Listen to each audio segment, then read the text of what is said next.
What's going on, everyone? ODC here, and I'm back with another action figure review. Today's review, we're going to take a look at something a little bit different. We're going to step outside the Advent of Decay line, and we're going to move on to the Soul Spiller line. This is Lord Veteris.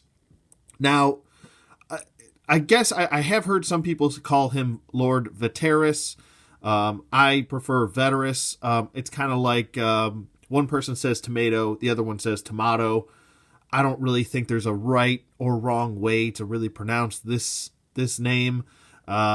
It's all, people pronounce words differently in different parts of the country, in different parts of the world. Some words have different meanings and they would in one side of the world than they would on the other. So, saying that one way is wrong is... I just go by what it sounds better to me, and I just prefer Veteris. I feel like Veteris sounds like something that you would like a balcony you step on. Oh, I'm going to have some coffee on the Veteris today. So I just prefer Veteris. I think it sounds a little bit better. I think it also, as far as Veteris goes, I think it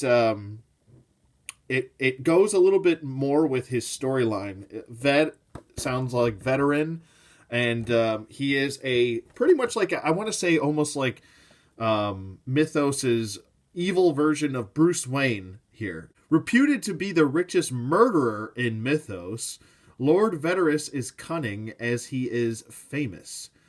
Vast wealth affords Veteris a lavish lifestyle of almost imaginable opulence, and although he could easily retire to a life of luxury and comfort, the thrill of the kill has kept the assassin fully ruthlessly engaged in the art of blood money.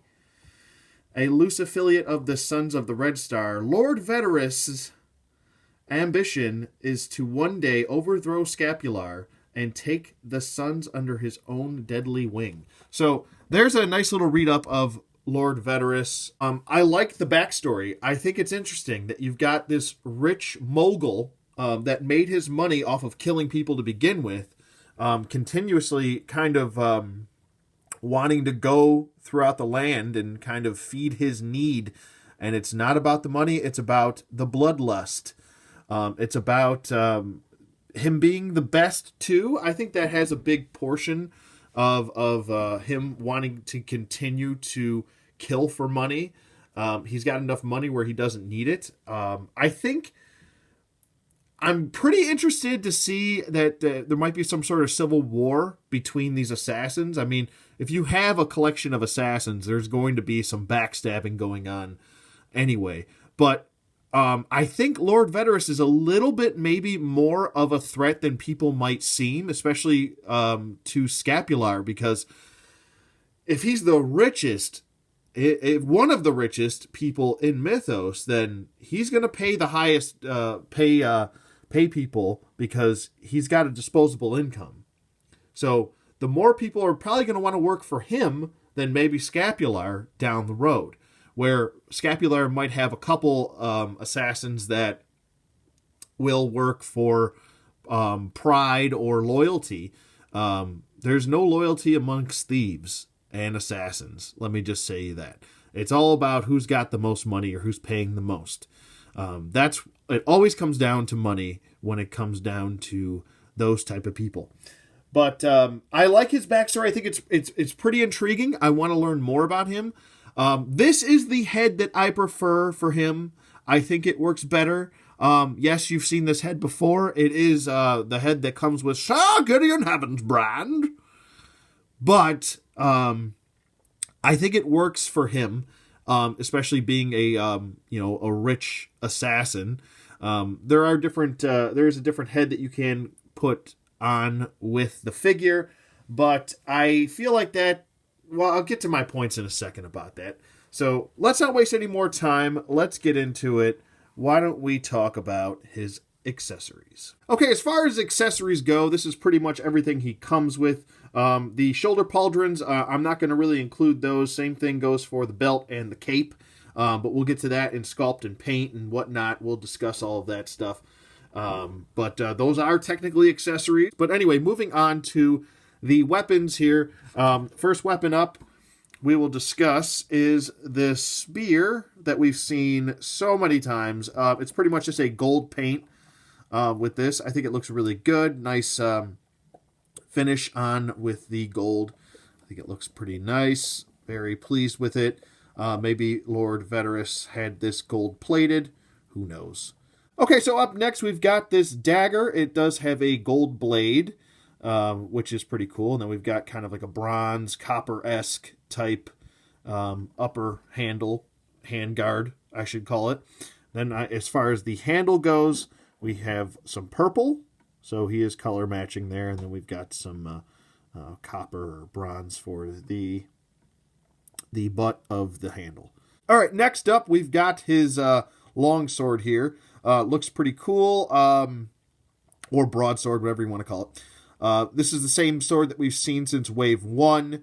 It does have a gold blade with the copper handle guard, and then the grip is purple with a little bit of copper in between, and then copper butt for the handle. Okay, here's the first head that he comes with. It is pretty much the same head that we've seen with Sir Ignatius, the Barbarian Builder Kit from Wave 1, and Vorgus Vermilius, and plethora of other characters that like Gorgo Aetherblade. I'm not going to use this head for him. I like the head the other head that he came with. That came with Sir Gideon Heaven's brand. But this is a nice bronze with a nice purple. I think those two colors go well together. Looks very regal. Maybe I would have preferred a gold and purple, but it's okay. I think it separates him a little bit from just your typical gold and purple, which are usually thrown together anyway. Okay, up next we have the other head, the alternate head, I guess technically, since in packaging he comes with the Vorgus Vermilius type head. This would be the other head that he comes with, is the Sir Gideon Heaven's brand head. I'm probably going to have him displayed like this. I just like this head a little bit more. I think there's a lot more going on for it than that Vorgus Vermilius head. Also, you can pop this face guard off and you can see the Sir Gideon Heaven's brand head. It is different where Sir Gideon looks a little bit more human. This guy has some purple eyes, all purple eyes. So obviously he's maybe made a deal with the devil or something like that. Maybe he's got, I don't know, maybe he's immortal or something. Maybe someone cast a spell on him or something. But there is differentiation between him and Sir Gideon Heaven's brand. So if you wanted to, he's not. Sir Gideon doesn't need to be the only guy that has a mustache in this realm of mythos. I like the head overall. I think I don't know. Maybe to not give him this head would be a shame because it does look quite regal, and he is a rich mogul. Rich mogul murderer. Say that 10 times fast. But I think it looks really well done as far as the paint detail, all the sculpt on him. He does come with these horns, which are removable. You can put those on the Vorgus Vermilius head if you want to. But overall, the head sculpt looks really well done. Very pleased with that. I gave him a plume. You don't have to. You can pop the plume off and put this stud in there if you want to instead. If you like this look better for him, you can also, there is actually 2 holes on this, and the bottom hole, excuse me, you want to have the bottom hole on the rounded side, and then you simply want to plug that in on top of the forehead like so. It does not have a swivel like Gwendolyn Heaven's brand does, so it's kind of working off the peg system. But we're used to that with Sir Gideon. I'm probably going to have him, to be honest with you, with his visor down. I think that looks a little bit more badass to me. I think it fits an evil character better. But I do like the plume, though. So I'm going to go with the plume.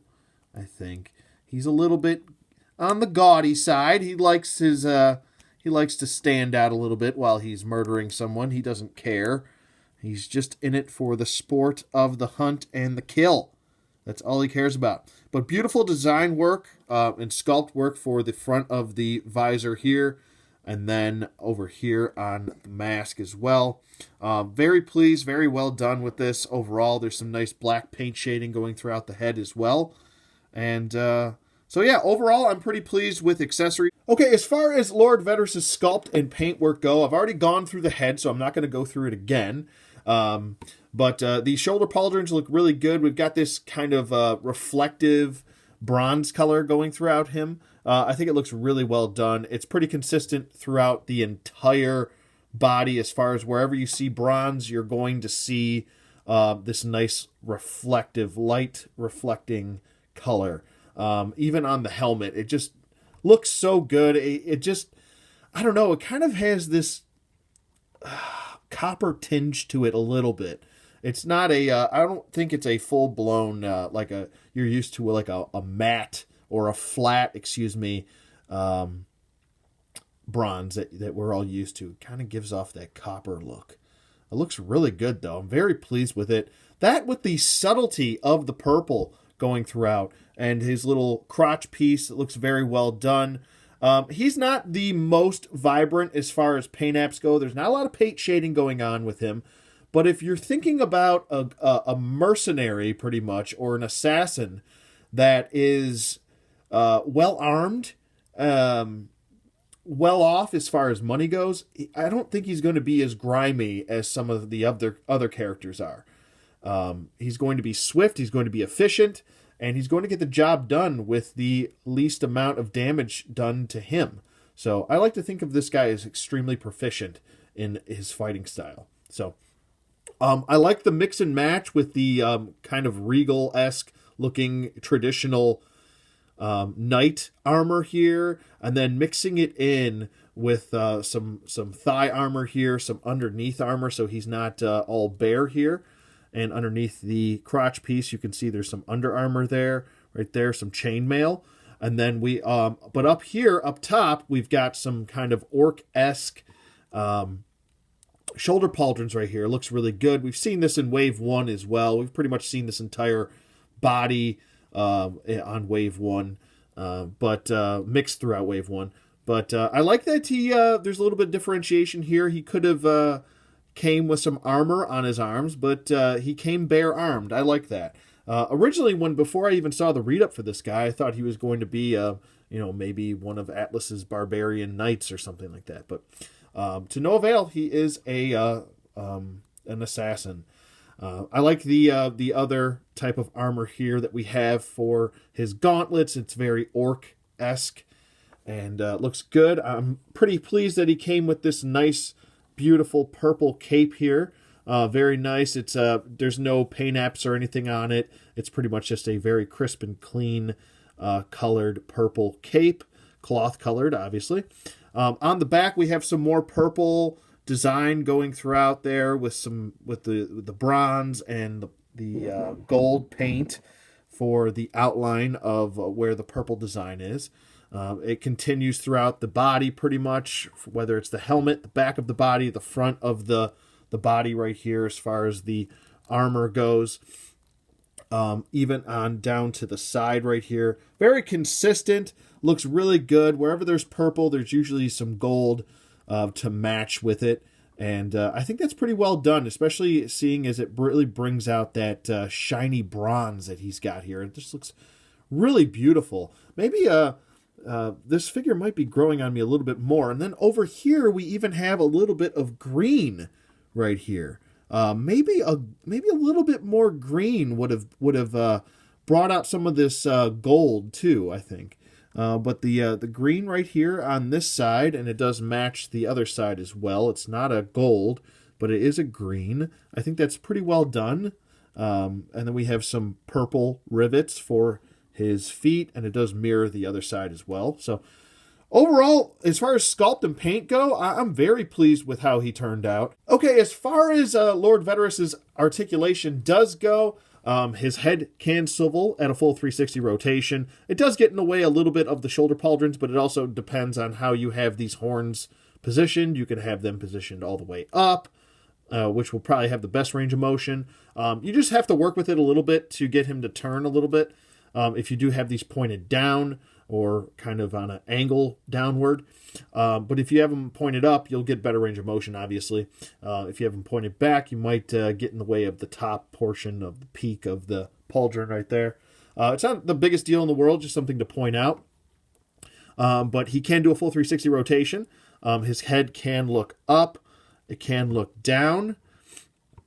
It does pivot side to side.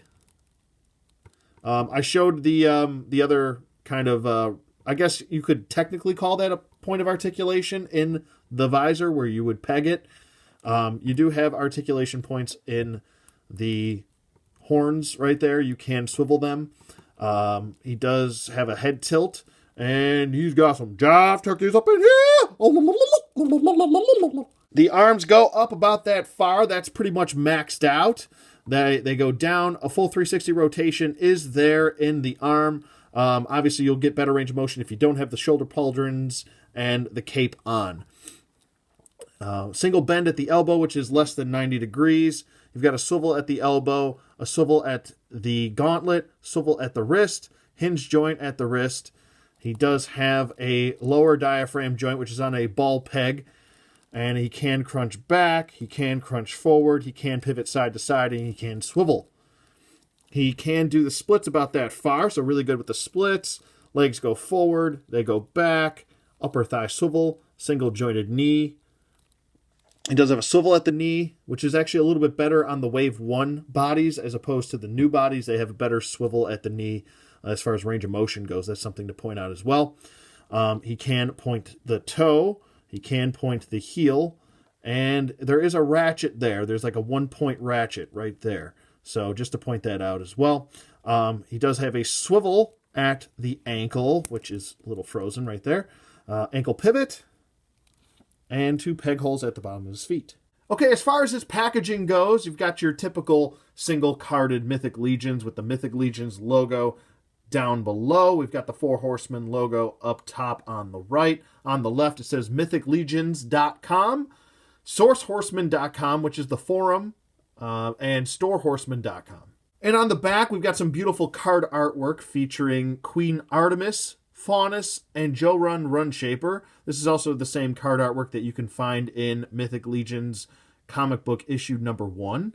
Okay, on this side, we've got the clan logo of the Sons of the Red Star.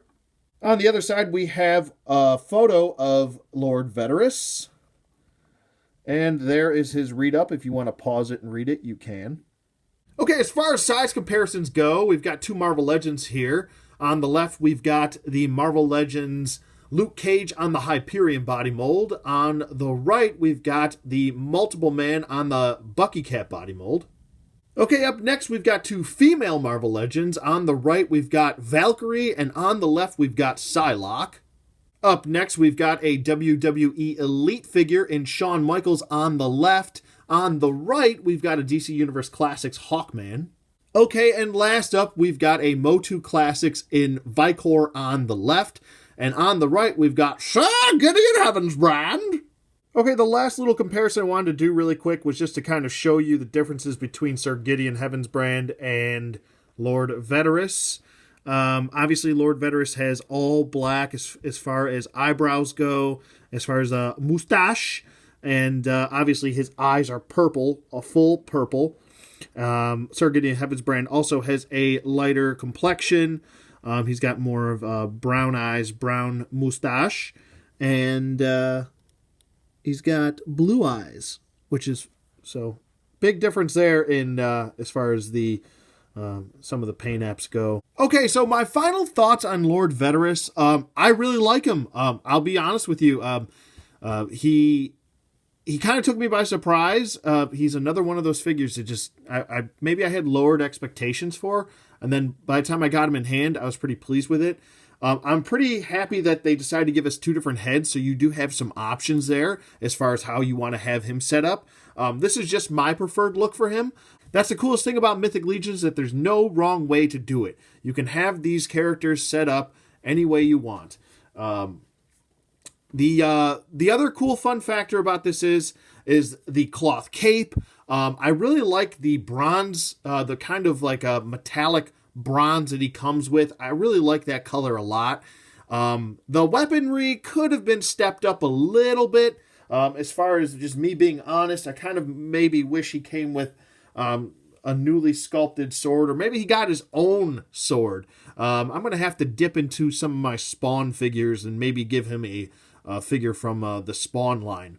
But that's just me personally. Overall, if you want to keep him the way he is, there's nothing wrong with the figure, really. I don't have any quality control issues as far as any of the joints being loose, the joints falling off. I don't have any issues with paint. As far as the face sculpt goes, the paint is applied properly. I don't have any sloppy paint or anything like that. No issues really with sculpt or paint. Everything was done very well.